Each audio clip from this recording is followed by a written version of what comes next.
When I was doing my graduate work, I took an improv class with a professor who changed my life. I don't say that lightly. I've had about 10 to 15 teachers in my life that are amazing, and I'm wholly indebted to them for their guidance. But one of my teachers still stands out among the pack. Brian Seeger is a professor at the University of New Orleans, and maybe one day I'll make additional videos about other powerful lessons I learned from him. Brian was a mentor to me throughout my time as a graduate student, and I just can't speak highly enough of him and his impact on my life and musicianship. The moment I'm about to share actually served as a basis for one of my thesis papers, which I titled Restructuring Ear Training in Music Academia, in which I advocate for rethinking our approach to aural skills instruction in school. Hopefully after I explain what happened, you'll understand why. It completely changed the way I look at aural skills for young musicians. Throughout the course of the semester, Brian would come to class with these sheets of paper with a 5x5 grid on them. The exercise was as follows. Brian would play an audio file of a chord and a note on top. One would play and then the next pretty soon after. It was quick. What we had to do was instantly react and write down what we thought the interval was. So we'd hear, and we'd have to write. Then again, hear, write. Now, this exercise by itself isn't exactly revolutionary, but it was Brian's approach to it that was so profound. So we're doing this exercise and it's so rapid fire. There was barely any time to think, and I remember saying, man, I just can't figure it out that quickly.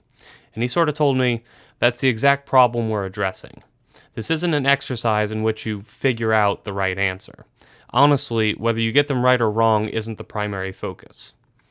At this point, I'm thinking, this dude's nuts. Of course it is. But what Brian was trying to get us to understand was that we need to develop this connection to sounds, a connection that isn't based in figuring out how to get the right answer, but knowing the answer on a deep internal level. I remember the day this finally made sense to me. We were doing the exercise, the chord played was C major and the note was E. I wrote down 3 for major third. The next chord was G major and the note was D. I wrote down 9. Obviously this was incorrect, but here's why it's still right. I had just come from C major and my mind was still there. I was thinking diatonically, a 3-2 movement, E to D, which would have eventually gone to C, the tonic. I knew the answer. I would have played it on my instrument immediately. It didn't matter that I got my wires crossed and wrote down the wrong name for this note, because deep down I did know the information. I bypassed all my thinking and I just knew it. Being truly wrong would mean that when I wrote 9, I meant A, the 9 of G. And you may think, I don't know, man, you wrote down the wrong answer. Why not just work on getting it right? And I hear you, and this is what we would eventually discover over the course of doing the exercises. If you hear a chord with a note and you have to do a bunch of calculation in your head to arrive at the right answer, you're too late. There's no time for that in improvisation. If you have to think, okay, Here Comes the Bride is a fourth, and this interval sounds bigger than that, but a fifth is too big, so it must be a tritone, you're too late. It has to be reactionary. Think about hearing a dog bark. If our process for identifying that sound is, well, it's not a cat, it's also not a cow, I don't think it's a horse, etc., we're never going to excel at improvising. There simply isn't enough time. The point of the exercise isn't just to write down random answers, though.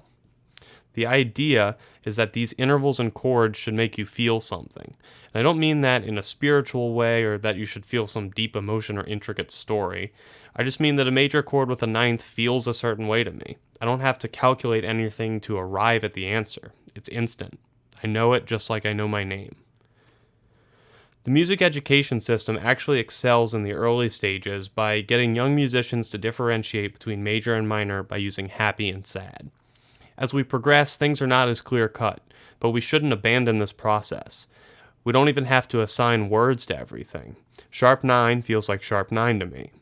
And I would go one step further and say that the exercise would be just as valid if you used notation that wasn't just non-musical, but completely made up and arbitrary. Perhaps in an experiment, we play a major chord and a minor chord for people. We tell them that whenever we hear sound 1, the major chord, to write plus, and whenever they hear sound 2, they should write minus. It doesn't matter what they're called, they could be apple and banana. We're just working on reacting to the feeling we get when we hear the two sounds. In my thesis, I kind of went on to say that giving people a bunch of intervals at once with different musical references like Jaws, Happy Birthday, etc. is like giving kids multiplication tables and asking them to regurgitate them. A child can know that when they see 2 times 2, they're supposed to write 4, but that doesn't necessarily mean that they comprehend the underlying concept. That's what I think happens to a lot of people in music. So what's the how? Basically, we still do all the same exercises and drills that we would normally do, but we use a smaller selection. This is called limitation practicing. You have to start small and really learn some material before you try to add more. For example, start with only half steps and whole steps before trying to pick them out of an entire octave. Drill it until you understand it on a deep level, so deep that you have no questions or doubts about what the content is. The specific exercise used isn't important. It's about making a mental shift and applying the concept across the board. Brian used to have an article about this on his website, and it read, "The development of the ear shouldn't be test-driven, as that tends to lead people to figure out the ways to get the right answer, rather than leading them to just knowing the right answer, much like you know your own name, or that there's food, or maybe beer if you're a typical college student, inside the refrigerator. You don't have to think about those things. You just kind of own that information somehow." Internalization is owning that information. It changed my life, and I hope it does the same for you.